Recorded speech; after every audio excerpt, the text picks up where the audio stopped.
Residential status में तीन नहीं, चार कैटेगरी है, जिसमें नॉर्मल सिचुएशन एक आता है, उसके बाद आता है इंडियन सिटीजन, एम्प्लॉयमेंट के लिए या फिर इंडियनशिप के लिए बाहर गया है, ठीक है।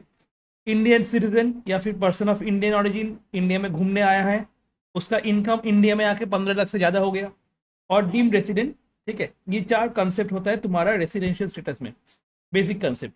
ये बेसिक कंसेप्ट कंडीशन हम करेंगे, उसके बाद एडिशनल कंडीशन करेंगे। ये दोनों कंडीशन करने के बाद हमको समझ में आ जाएगा वो इंसान ROR होने वाला है, फिर RNOR होने वाला है, या फिर नॉन रेसिडेंट होने वाला है, ठीक है। आज वही हम लोग करेंगे। इसके लिए हम बेसिक जो है वो फिर से एक बार डिवीजन करवा देते हैं, उसके बाद तुम लोग ये करोगे। तो नॉर्मल सिचुएशन में क्या बोल रहे हैं? नॉर्मल सिचुएशन में कोई इंसान को रेसिडेंट तब बोलेंगे अगर वो प्रीवियस ईयर में 182 डेज से ज़्यादा रहता है, या फिर 60 डेज से ज़्यादा रहता है, और चार प्रीसीडिंग प्रीवियस ईयर में 365 से ज़्यादा रहता है, तब हम लोग उसको क्या बोलेंगे? रेसिडेंट बोल देंगे। क्लियर? मतलब कोई इंसान अगर 182 डेज रहता है, ठीक है, उसके लिए मेरे को ये कंडीशन नहीं देखना है। अगर वो 182 डेज नहीं रहता है, उसके लिए मैं क्या देखूंगा? ये वाला कंडीशन सेटिस्फाई कर रहा है कि नहीं। इसीलिए क्या दिया हुआ है? और मतलब कोई भी दोनों में से कोई भी एक सेटिस्फाई करो, मैं उसको क्या मान लूंगा? रेसिडेंट मान लूंगा, ठीक है। बट यही वाला कंडीशन हम लोग नहीं देखते। कहाँ पे नहीं देखते? अगर वही इंसान एम्प्लॉयमेंट या इंडियनशिप के लिए बाहर गया है, उसके लिए ये कंडीशन नहीं है। उसके लिए खाली एक ही कंडीशन है, कौन सा वाला? 182 डेज वाला ही कंडीशन है। क्लियर हो गया? नेक्स्ट, इंडियन सिटीजन या पर्सन ऑफ इंडियन ऑरिजिन घूमने के लिए इंडिया में आया है, ठीक है, और उसका इंडियन इनकम 15 लाख से ज्यादा हो गया, तो उस केस में ये वाला कंडीशन क्या हो जाएगा? थोड़ा चेंज हो जाएगा। क्या चेंज हो जाएगा? 60 डेज की जगह वो 120 डेज हो जाएगा। बाकी सारा चीज सेम है। यहाँ पे 182 डेज यहाँ पे जैसे है वैसे ही रहेगा, ठीक है। फिर डिम रेसिडेंट। डिम रेसिडेंट कौन होने वाला है? जो नॉन रेसिडेंट है, ठीक है, जो नॉन रेसिडेंट है उसके केस में हम लोग डिम रेसिडेंट का कंसेप्ट देखेंगे। नॉन रेसिडेंट मतलब जो इंडियन सिटीजन है, उसका इनकम एक्सिड कर गया 15 लाख से ज्यादा, Indian income, not foreign income. he is not satisfying any of the basic condition given 6(1), that is 180 days or 60 days और 365 डेज। मतलब ये वाला कंडीशन सेटिस्फाई नहीं कर रहे हैं, मतलब वो क्या बन जाता है? Non resident. तो नॉन रेसिडेंट को हम लोग क्या बोलेंगे? डीम रेसिडेंट बोलेंगे। तभी बोल पाएंगे अगर वो इंडियन सिटीजन है, इंडियन इनकम 15 लाख से ज्यादा हो गया, एंड कोई भी कंट्री में उसको टैक्स नहीं देना होगा, तब जाके वो क्या बन जाएगा? डीम रेसिडेंट बन जाएगा। फॉर एग्जाम्पल समुद्र नील, ठीक है, समुद्र नील इंडिया में 180 डेज नहीं रहा था, और एम्प्लॉयमेंट के लिए वो बाहर चला गया, दैट मीन्स उसको 60 डेज वाला कंडीशन भी नहीं रहेगा, तो वो क्या बन गया? नॉन रेसिडेंट, ठीक है। वो इंडियन सिटीजन है, अब दुर्गा पूजा में घूमने आया इंडिया में, वहां पे बहुत सारा चीज सीख के आया था, और यहाँ पे आके वो अप्लाई करके 15 लाख से ज्यादा कमा लिया, ठीक है, और कमा के दुर्गा पूजा चला गया, उसके बाद ही भाग गया। कहाँ पे चला गया? दुबई में। और दुबई में टैक्स नहीं देना होता है, और उसको कोई भी कंट्री में उसको टैक्स नहीं देना है। नॉट लायबल टू पे टैक्स एनी अदर कंट्री। तो वो क्या है? फर्स्ट, बेसिक कंडीशन सेटिस्फाई किया था? नहीं किया था। इंडियन सिटीजन है, एकदम इंडियन सिटीजन था, इंडिया में दुर्गा पूजा में आके कितना कमाया? 115 लाख से ज्यादा कमा लिया। दुबई में टैक्स नहीं देना हो रहा है, मतलब नॉट लायबल टू पे टैक्स एनी अदर कंट्री। उसको हम लोग क्या बोलेंगे? तुम डीम्ड रेसिडेंट हो। तुम क्या हो? Deemed resident. तुमको टैक्स नहीं देना हो रहा है, तुमको कुछ नहीं देना हो रहा है, तो मैं तुमको मान लूंगा तुम मेरे यहाँ का इंसान हो, मतलब तुम यहाँ पे ही आके टैक्स दे के जाना। तो तुम्हारा 15 लाख के ऊपर हम लोग टैक्स लेने वाले। इस पर्सन को, डीम्ड रेसिडेंट को हमेशा क्या मानेंगे? ROR मानेंगे। डीम्ड रेसिडेंट को हमेशा क्या मानेंगे? जल्दी से बताओ। ROR मानेंगे। ROR का मतलब क्या होता है? Resident and ordinarily resident. तुम इंडिया के क्या बन जाओगे? Resident and ordinarily resident. समझ में आया कि नहीं आया? क्लियर? तो ये चार सिचुएशन होता है। उसके बाद हम लोग देखते हैं कि एडिशनल कंडीशन। एडिशनल कंडीशन क्या बोलता है? एडिशनल कंडीशन बोलता है, एडिशनल कंडीशन अगर दोनों ही सेटिस्फाई कर रहे हो, दैट मीन्स तुम क्या बन जाओगे? ऑर्डिनरीली रेसिडेंट बन जाओगे। Resident and ordinarily resident, ROR, ठीक है। रेसिडेंट एंड ऑर्डिनरी रेसिडेंट बन जाओगे if you satisfy both the conditions, both the additional condition. Additional condition कहां पे लिखा हुआ है? सेक्शन 6(6) में लिखा हुआ है। कहां पे लिखा हुआ है? जल्दी से बताओ। सेक्शन 6(6) में क्या लिखा हुआ है? बताओ। एडिशनल कंडीशन हम लोग का लिखा हुआ है, ठीक है। सेक्शन 66 में क्या दिया हुआ है बताओ जल्दी से। सेक्शन 66 में एडिशनल कंडीशन दिया हुआ है, क्लियर हुआ कि नहीं हुआ? ठीक है, अब मैं क्या देखूंगा, अब मैं देखने वाला हूं कि एडिशनल कंडीशन है क्या। एडिशनल कंडीशन बोलता है तुम्हारा at least to out of 10 previous year में तुमको क्या बनना है, रेसिडेंट बनना है। 10 टू प्रीवियस ईयर है, उस 10 टू प्रीवियस ईयर में मेरे को 2 साल में रेसिडेंट बनना है। एंड मतलब इसके साथ साथ, एंड मतलब इसके साथ साथ क्या बनना है, 730 दिन रहना है 7 प्रीवियस ईयर में, immediately preceding the previous year. ठीक है, अभी कौन सा साल चल रहा है, 2025-26, उसका प्रीवियस ईयर कौन सा बने हो जाएगा, 24-25। अभी मेरा असेसमेंट ईयर कौन सा है, 25-26, देखो लिखा हुआ है ना। जो करंट ईयर चल रहे हैं उसको हम लोग क्या बोलते हैं, असेसमेंट ईयर बोलते हैं।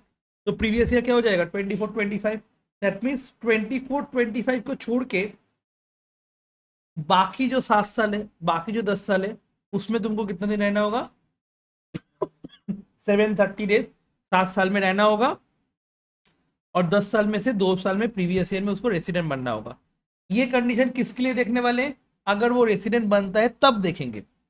अगर वो नॉन रेसिडेंट है तो इस कहानी वहां पे ही खत्म हो जाता है। दैट मीन्स अगर वो रेसिडेंट हुआ, हम लोग क्या देखेंगे, वो आर वार होगा या फिर आर एन वार होगा। क्या होगा जल्दी से बताओ, RORNOR, resident but not ordinary resident, ROR होगा या फिर RNOR होगा। अगर एडिशनल कंडीशन का 2 कंडीशन ही सेटिस्फाई कर दिया जाता है, दैट मीन्स वो क्या बन जाएगा, रेसिडेंट एंड ऑर्डिनरीली रेसिडेंट। अगर एडिशनल कंडीशन का एक भी कंडीशन सेटिस्फाई नहीं किया, वो क्या बन जाएगा, RNOR बन जाएगा। क्लियर हुआ कि नहीं हुआ? दैट मीन्स आयुषी रेसिडेंट है, एडिशनल कंडीशन का दोनों सेटिस्फाई कर गया, दैट मीन्स क्या बन जाएगी, वो ROR बन जाएगी। आयुष, ठीक है, दोनों कंडीशन का एक कंडीशन सेटिस्फाई नहीं कर पाएगा तो क्या बन जाएगा, RNOR बन जाएगा।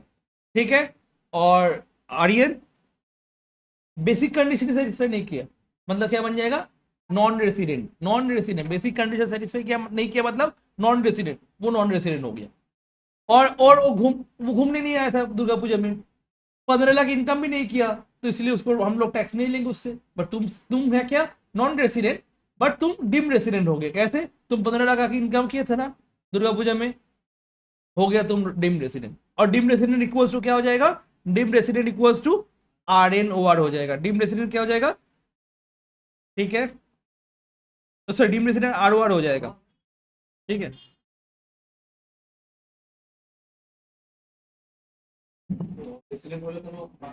ना नॉन रेसिडेंट वहां पे, अगर वहां पे ही खत्म हो जाता है। ठीक है, तो अभी हम लोग पास्ट 10 ईयर्स का या फिर जो भी ईयर्स है उसका सम्स देखने वाले हैं। तो डायरेक्ट आ जाओगे इलस्ट्रेशन 49 में, सॉरी इलस्ट्रेशन 49 नहीं, पेज नंबर 49 क्वेश्चन नंबर 21 में आ जाओगे, फटाफट आ जाओ। Page number 49 question number 21। आज ये पूरा कंसेप्ट समझा देंगे, पूरा क्लास में ये पूरा हो जाएगा, जिससे क्या हो जाएगा, रेसिडेंशियल स्टेटस खत्म हो जाएगा। याद नहीं रखना होगा, आज का आज ही खत्म कर देंगे। ठीक है, तो जल्दी से एक बार आ जाओ, देखो क्या लिखा हुआ है।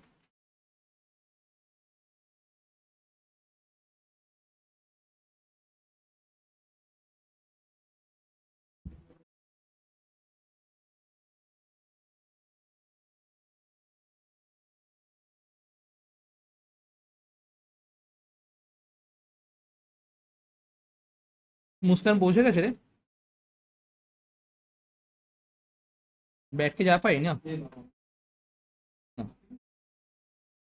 ओके, अच्छे से ये सामने देखो, mister Smith a foreign citizen, बहुत इंटरेस्टिंग है।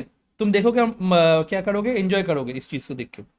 मिस्टर स्मिथ क्या है बताओ, फॉरेन सिटीजन है। मिस्टर स्मिथ क्या है, स्मिथ नहीं ना, मिस्टर स्मिथ क्या है बताओ, एक फॉरेन सिटीजन है। ठीक है, और क्या बोल रहे हैं,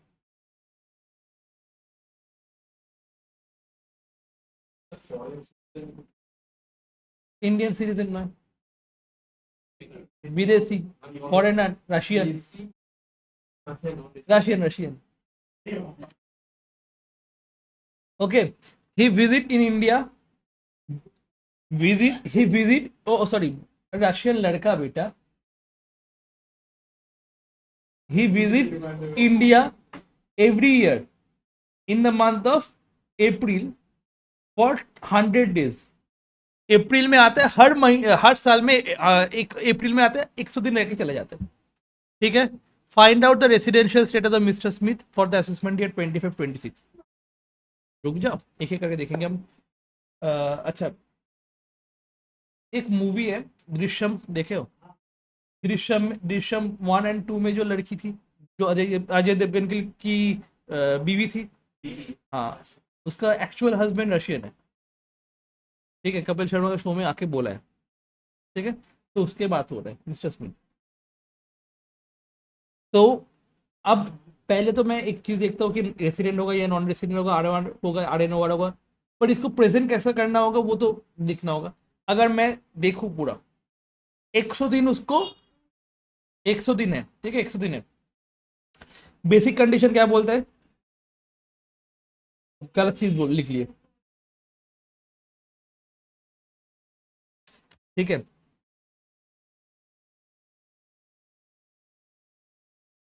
बेसिक कंडीशन क्या बोलता है? 182 डेज या फिर उससे ज्यादा रहो, और बताओ 60 डेज रहो, और प्रीवियस प्रीसीडिंग पीपीवाई, मतलब preceding previous year, PPY preceding previous Y year में कितना रहो बताओ? प्रीसीडिंग 365 डेज से ज्यादा रहो। ठीक है, तो वो 100 दिन के लिए आता है और चला जाता है। तो पहला कंडीशन सेटिस्फाई नहीं किया वो। सेकेंड कंडीशन में 60 डेज रहा, एकदम रहा, और प्रीसीडिंग 4 प्रीवियस ईयर में वो कितना दिन रहा होगा? 400 दिन रहा होगा। 100 100 100 100, तो वो क्या बन गया? रेसिडेंट बन गया। तुम देख के क्या बोल दिया वो? ठीक है, रुक जा रुक जा। Since Mister Smith stayed 100 days in the previous year for 400 days during the immediately preceding the previous year, he satisfying, thus he is resident for the previous year 24-25। Resident बन गया। अब रेसिडेंट बन गया तो आइदर हो क्या हो जाएगा? आर वार होगा या फिर आर एन ओ आर होगा। ठीक है, मैं समझा रहा हूँ, कुछ नहीं लिख पा रहा हूँ। आर वार होगा या फिर आर एन ओ आर होगा। आर वार होने का कंडीशन क्या क्या है? 2 प्रीवियस ईयर में 10 टू प्रीवियस ईयर में से रेसिडेंट बनो। ठीक है, 2 प्रीवियस ईयर में से 10 टू प्रीवियस ईयर में रेसिडेंट बनो। एकदम बन गया, एकदम बन गया, क्योंकि 60 दिन और 4 साल मिला के तो हो जा रहा है ना, तो ये तो कंडीशन सेटिस्फाई कर गया। और एकदम, और 7 ईयर्स में उसको कितना दिन रहना होगा? 765 डेज से ज्यादा रहना होगा। प्रीसीडिंग 7 ईयर्स में उसको कितना रहना होगा? 765 से ज्यादा रहना होगा।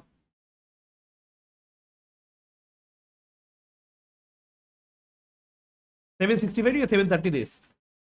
730 डेज से ज्यादा रहना होगा। नहीं रहा तो वो 100 दिन के लिए रहा था, तो 100 इंटू 7 साल करेंगे तो 700 आता है। मतलब वो क्या किया?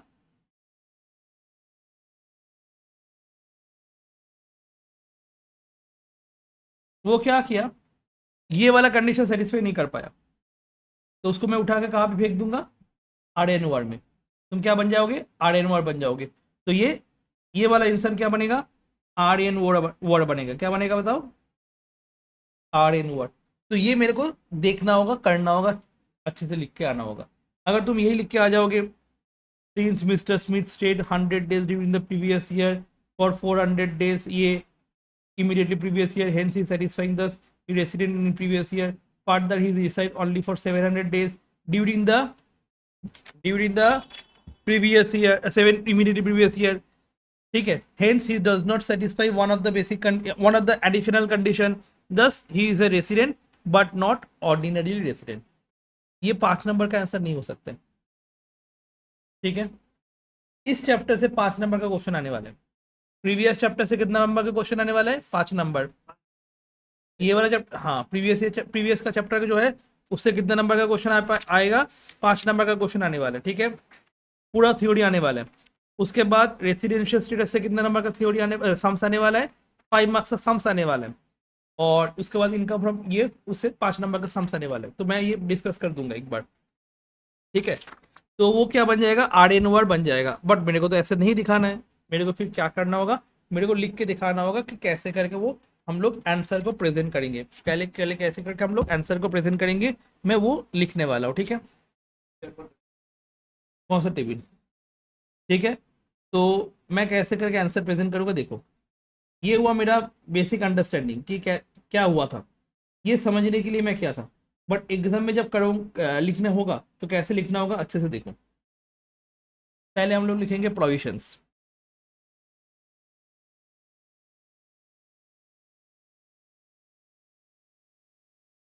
प्रोविजंस लिखो, शुरू करो। Provisions number 1। क्यों, क्यों चाहते,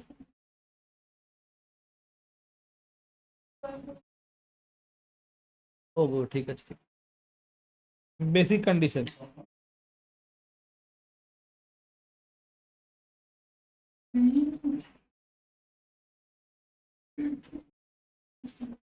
basic conditions, section 6(1), basic condition. an an individual an individual is said to be a resident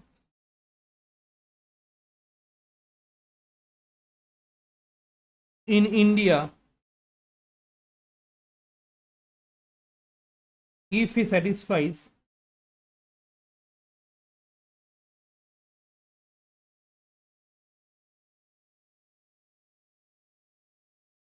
any one of the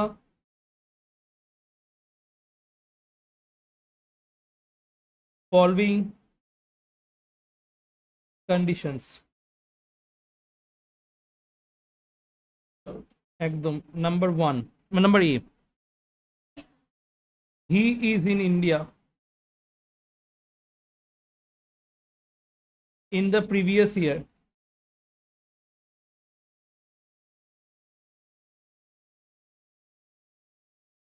for a period of 182 days or more, or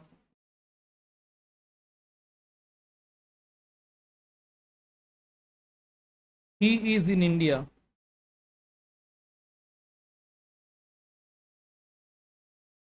for a period of 60 days or more during the previous year, and for 365 days or more during 4 previous year,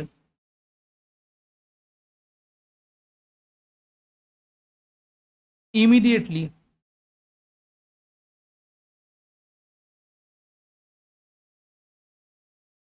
preceding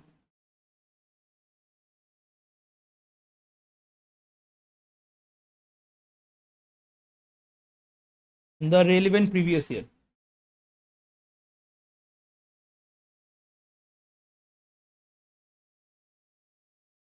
full stop.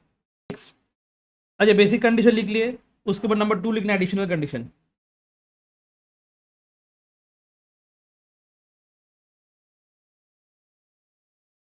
Additional conditions,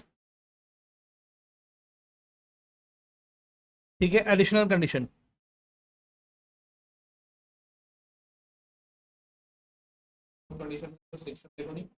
लिख दो, section 6(6), if a resident if a resident if a resident individual satisfies the following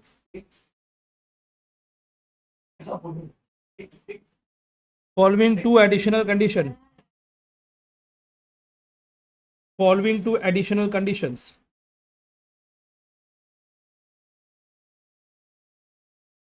additional conditions, he will be treated as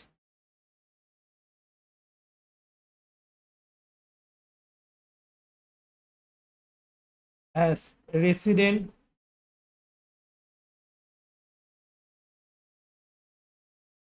and not ordinarily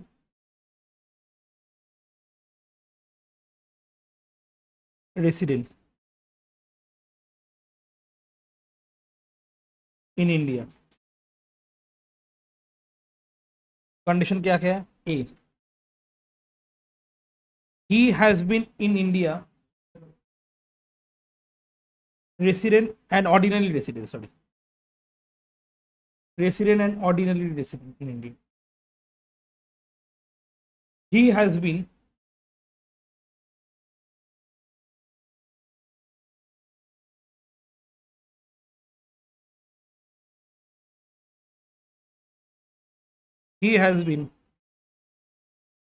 resident in India in at least 2 out of 10 previous year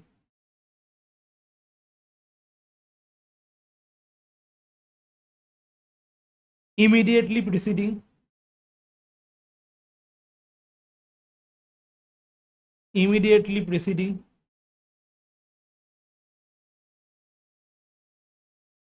the relevant previous year.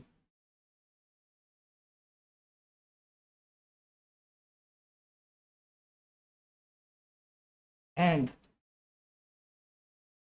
बहुत important है and, क्यों? Because दोनों ही satisfy करना होगा. And B, ही लिखा है नहीं, B condition, he has resided in India for a period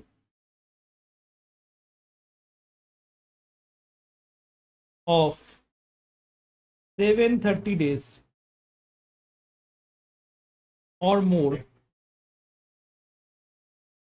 during 7 previous years.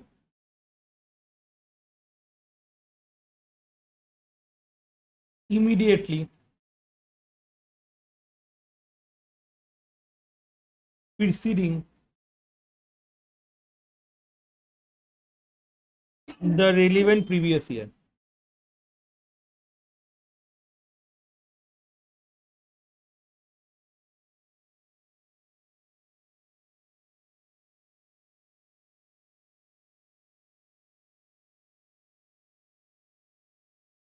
ठीक है, ये गया तुम्हारा प्रोविजंस. ठीक है, additional condition, he reside India, if a resident in India will satisfy additional conditions, he will be treated as resident and ordinary resident. ठीक है, ये कंडीशन है. Otherwise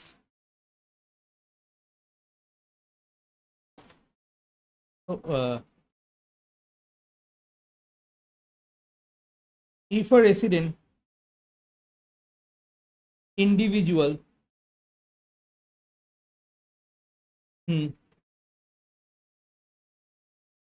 does not satisfy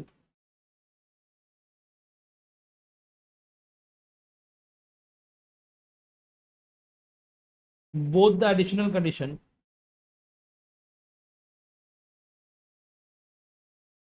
both the additional conditions,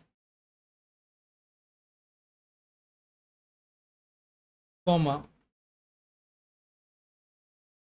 he is resident but not ordinarily resident.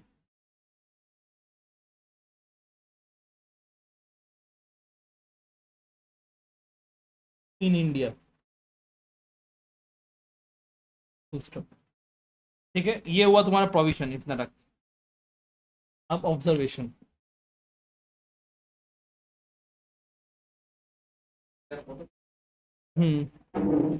Observation, ठीक है, observation, observation, year, year अप्रैल, मई, जून, जुलाई, अगस्त, सितंबर, अक्टूबर, नवंबर, दिसंबर, जनवरी, फरवरी, मार्च, एकदम total.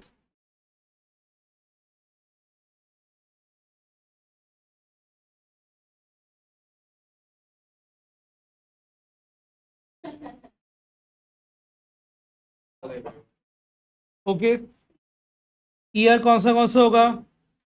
अच्छा, previous year कौन सा है? असेसमेंट ईयर है तुम्हारा 2025-26। प्रीवियस ईयर क्या हो जाएगा? 2024-25, 24-25।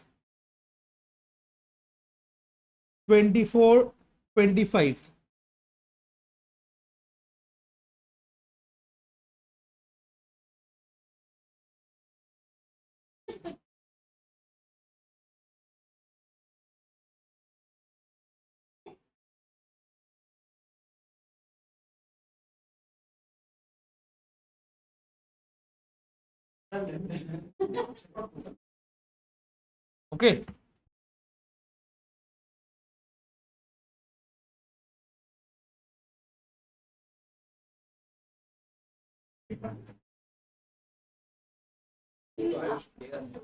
ओके, 24-25। उसके पहले क्या हो जाएगा? 2023,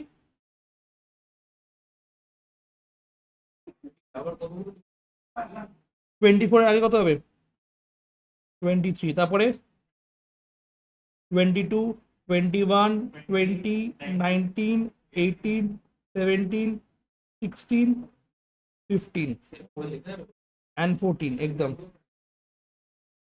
24, 23, 22, 21, 20, 19, 18, 17, 16, 15। देखो टोटल 1 2 3 4 5 6 7 8 9 10, प्रीवियस ईयर को छोड़ के 10 साल, प्रीवियस ईयर को छोड़ के 10 साल। ये तुम्हारा हो गया ऑब्जर्वेशन। ऑब्जर्वेशन में क्या डालोगे? वो कब से आना शुरू किया था? वो इंसान कब से आना शुरू किया था? सिंस 1985 से वो 100 दिन करके हमेशा रहता था। कौन सा महीने में वो नहीं बताया, अप्रैल से लाके रहता था। तो हर महीने में, हर साल में वो कितना दिन रहता था? 100 साल रहता था, 100 दिन रहता था, सॉरी 100 दिन रहता था। क्लियर?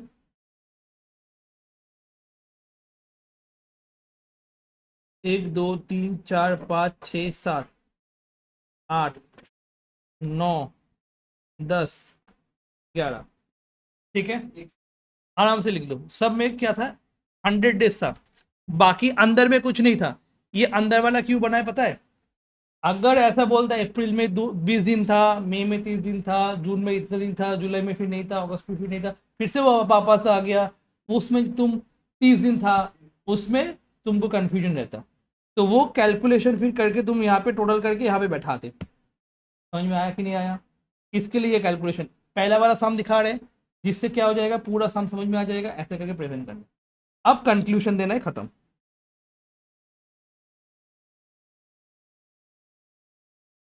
कंक्लूजन, ठीक है।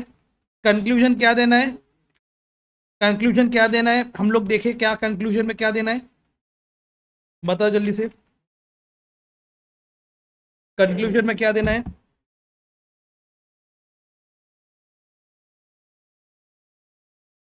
Mister Smith, mister Smith,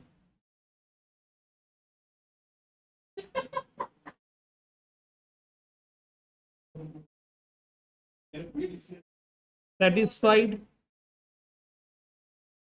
the basic condition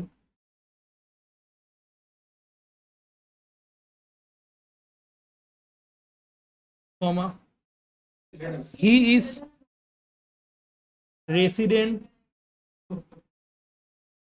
for the previous year 24-25,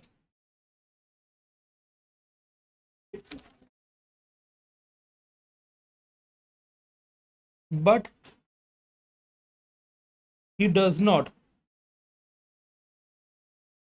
satisfy one of the additional condition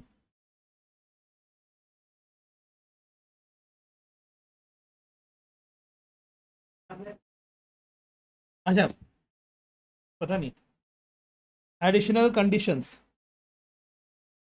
comma he is a resident but not ordinarily resident for the previous year 24-25 full stop, खत्म सम, नहीं बस खत्म। क्या किए, पहले तुम condition, पहले तुम प्रोविजन लिख के रखे, ये प्रोविजन है, पहले तुम क्या लिखे, प्रोविजन लिख के रखे, प्रोविजन ये हो गया, उसके बाद तुम ऑब्जर्वेशन दिए, ये ऑब्जर्व हम लोग किए, उसके बाद कंक्लूजन में क्या डाल दिए, वो क्या है, बेसिक कंडीशन सेटिस्फाई किया था, वो क्या किया था, बेसिक कंडीशन सेटिस्फाई किया था, इसीलिए बन गया क्या, रेसिडेंट, बट वो सेटिस्फाई नहीं किया था one of the additional condition, इसलिए वो क्या बन गया, नॉट ऑर्डिनरी रेसिडेंट, ठीक है। एग्जामिनर क्या देखेगा, तुम पूरा किए हो, नीचे आंसर सही है, खत्म, 5 नंबर पूरा पूरा मिल जाएगा, पूरा 5 number. As per Indian income tax 1961 determine the residential status of the following person for the assessment year 25-26. Mr.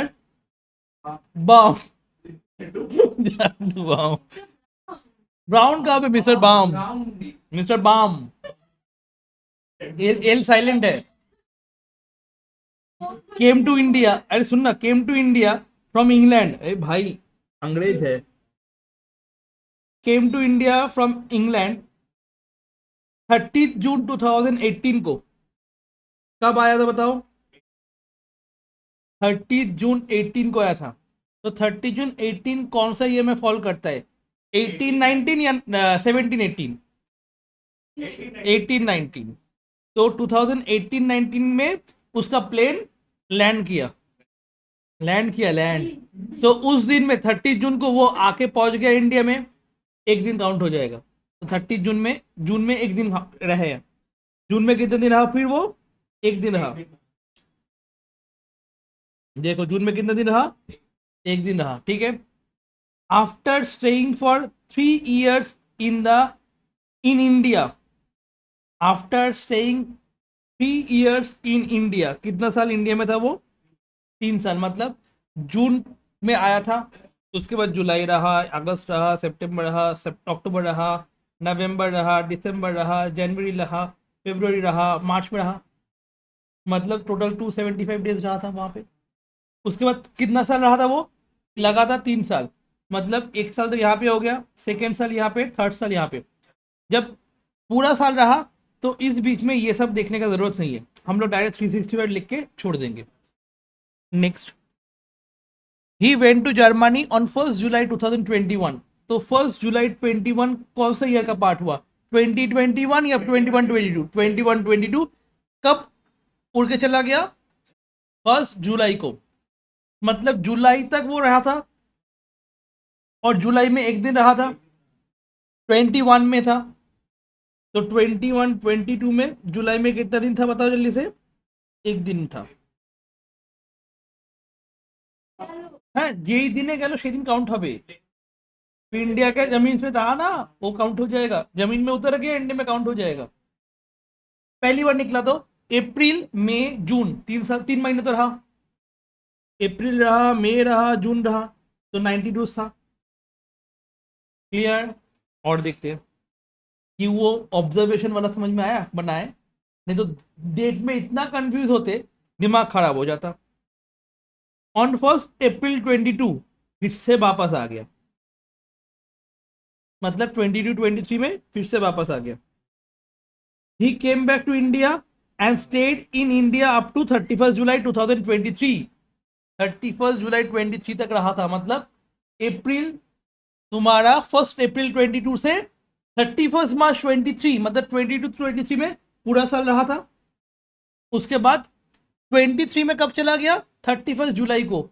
मतलब अप्रैल में रहा था, अप्रैल में रहा था, मई में रहा था, जून में रहा था, जुलाई में रहा था, एंड 1 अगस्त को वो डेनमार्क के लिए निकल गया, तो अगस्त में भी रहा था। मतलब 123 डेज था। He went to Denmark at a monthly salary of 8 lakh. He transferred to India 1 January 25। तो जनवरी में रहा था, फरवरी में रहा था, मार्च में रहा था, 90 डेज था। He joined the Delhi office of the same organization and started staying in India since then। अब बताने बोल रहा है क्या वो रेसिडेंट होगा कि नहीं होगा। फर्स्ट बेसिक कंडीशन क्या बोलते हैं? आर होने के लिए, रेसिडेंट होने के लिए 182 डेज रहो या फिर 60 डेज रहो प्लस 365 डेज रहो। ये से नो, ये वाला कंडीशन सेटिस्फाई कर रहा है उसका। 60 दिन वाला तो हो गया बिकॉज 90 डेज था। 365 डेज रहना है 4 प्रीसीडिंग ईयर में। 4 प्रीसीडिंग ईयर कौन सा हुआ? 1 2 3 4, इसको छोड़ के 24-25 मेरा करंट प्रीवियस ईयर है। इसको छोड़ के बाकी 4, 1 2 3 4, 123 365 92, यहाँ पे 365 डेज हो गया। बन गया रेसिडेंट, बन गया रेसिडेंट, बन गया क्या बताओ?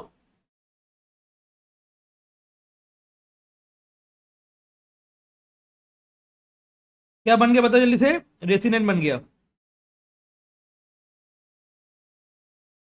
Resident in India. अब देखेंगे वो आर है या फिर RNOR है। ROR होने के लिए दोनों सेटिस्फाई करना होगा एडिशनल। RNOR के लिए कोई भी एक सेटिस्फाई नहीं करेगा तो RNOR बन जाएगा। तो 2 प्रीवियस ईयर में, 10 प्रीवियस ईयर में से 2 प्रीवियस ईयर में उसको रेसिडेंट बनना है। बन गया, देखो आराम से बन गया। और 730 डेज रहना होगा 7 साल में। 7 साल में 730 डेज मतलब 1 2 3 4 5 6 साल हुआ। 7 साल तो नहीं है, बट 6 साल में 730 डेज हो गया था। कैलकुलेट करो, 365 365 366, 300 300 300 900 तो यहाँ पे हो जा रहा है। सेटिस्फाई कर गया, मतलब क्या बन गया वो? Resident and ordinarily resident, because वो 730 डेज सेटिस्फाई कर गया था एंड 2 प्रीवियस ईयर में वो रेसिडेंट बन गया था। देखो वही कंडीशन था ना, resident in India at least 2 out of 10 previous year resident होना चाहिए। रेसिडेंट था बिकॉज 182 डेज या 60 डेज दोनों ही सेटिस्फाई कर रहा है वो, तो रेसिडेंट बन गया। और 730 डेज रहना होगा 7 प्रीवियस ईयर में। तो 7 प्रीवियस ईयर मतलब 1 2 3 4 5 6 7, इस 7 साल में क्या रहना होगा उसको? 730 डेज रहना होगा। बहुत दिन रहा था, इसलिए वो क्या बन गया? Resident and ordinarily resident. मेरे को बता समझ में आया कि नहीं आया? ऐसे तुमको करना होगा sums. 23 Brown, a citizen of Bahama, came to India for the first time 10th August 2019। ए 10 अगस्त 2019 में आया था and stayed up to 5 March 2020. Subsequently he stayed in India 2021 में, 21-22 में, 22-23 में, 23-24 में, 24-25 में रेस्पेक्टिव डेज दे दिया एक बार में कैलकुलेट करके. ठीक है, 2021, 21-22, 22-23, 23-24 में कितना दिन था वो बता दिया. Clear, done. तो फर्स्ट देखोगे प्रीवियस ईयर में वो 60 डेज था कि नहीं. 182 डेज का कोई कहानी ही नहीं है, तो वो था 85 days plus 365 days in the previous years.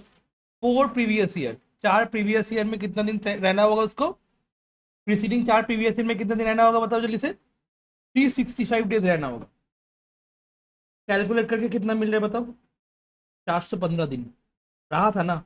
बन गया रेसिडेंट, बिकम्स रेसिडेंट. क्यों? बिकॉज प्रीवियस ईयर में वो क्या हुआ था, 60 डेज रहा था एंड 4 प्रीवियस ईयर में वो 365 ज्यादा रह गया था, बन गया रेसिडेंट फिर. ठीक है, क्लियर हुआ. आर ओ आर है या आर एन ओ आर है. आर एन ओ आर बन जाएगा. क्यों? 730 डेज रहना होता है, रहा ही नहीं कभी भी, तो क्या बन जाएगा. देखना भी गलती है.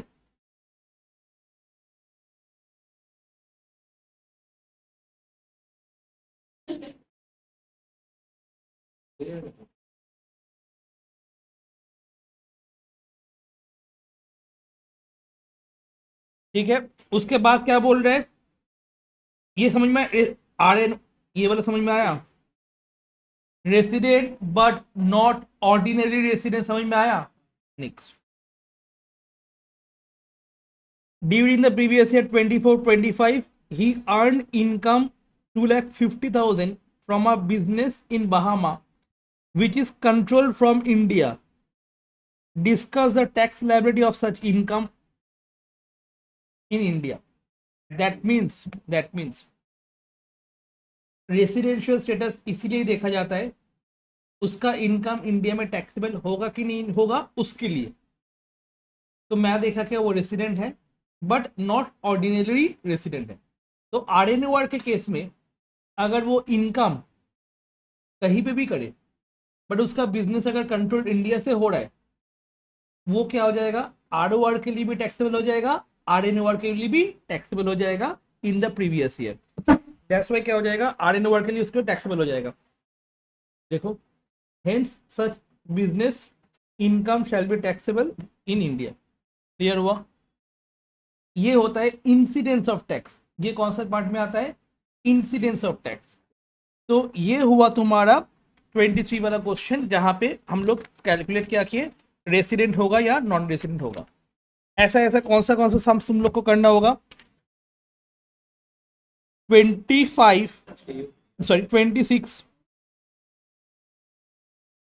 होमवर्क लिखोगे. होमवर्क लिखो 26, 29,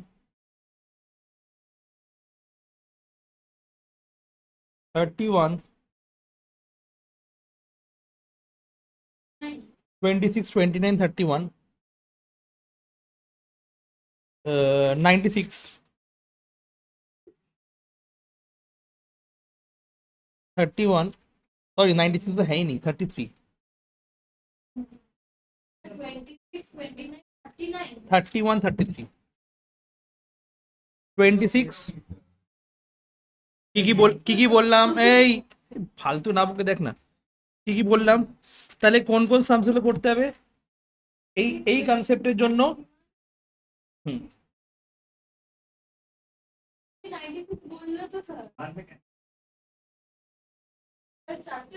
হুম.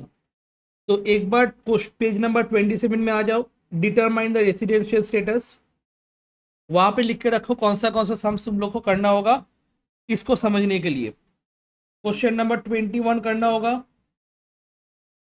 क्वेश्चन नंबर 22 करना होगा, क्वेश्चन नंबर 23 करना होगा। क्वेश्चन नंबर 26 करना होगा। क्वेश्चन नंबर 29 करना होगा। क्वेश्चन नंबर 31 करना होगा। क्वेश्चन नंबर 33 करना होगा। इसके लिए क्लियर, इसके लिए मेरे को ये करना होगा, ठीक है। इस बार इंसिडेंस ऑफ टैक्स आने का चांसेस ज्यादा है। इस बार सुनो ना, इस बार इंसिडेंस ऑफ टैक्स आने का चांसेस ज्यादा है। मतलब ये वाला पोर्शन ইনসিডেন্স অফ ট্যাক্স, মানে আমি যেটা এটা করালাম না, এটা আসার চান্স খুব কম, বিকজ আগের বছরে এটা দিয়েছিল, আগে প্রিভিয়াস ইয়ারের 24-এর কোশ্চেন পেপারে ওটা দিয়েছিল, ঠিক আছে। দ্যাটস ওয়াই এই বছরে ইনসিডেন্স অফ ট্যাক্স আসার চান্সেস বেশি। হুম, তো এইটা হচ্ছিল না, আমি তো করালাম 21, 22, 23 করালাম, আর বাদ বাকি এইগুলো হোমওয়ার্ক দিলাম। তাহলে এই সব কটা মিলিয়ে কি হলো, তো ডিটারমিনেশন অফ রেসিডেন্সিয়াল স্ট্যাটাস হয়ে গেল। এবার আমরা করবো হচ্ছিল ইনসিডেন্স অফ ট্যাক্স, ঠিক আছে না, এটারই incidence of tax, ROR RNOR NRA concept लागবে plus incidence of tax. Question में बोल देगा ये आरओआर है, ये आरएनओआर है, इसका इंसिडेंस ऑफ टैक्स बताओ, मतलब वो टैक्स इंडिया में टैक्सेबल होगा कि नहीं होगा वो बताओ, ठीक है। वो हम लोग नेक्स्ट पार्ट में करने वाले।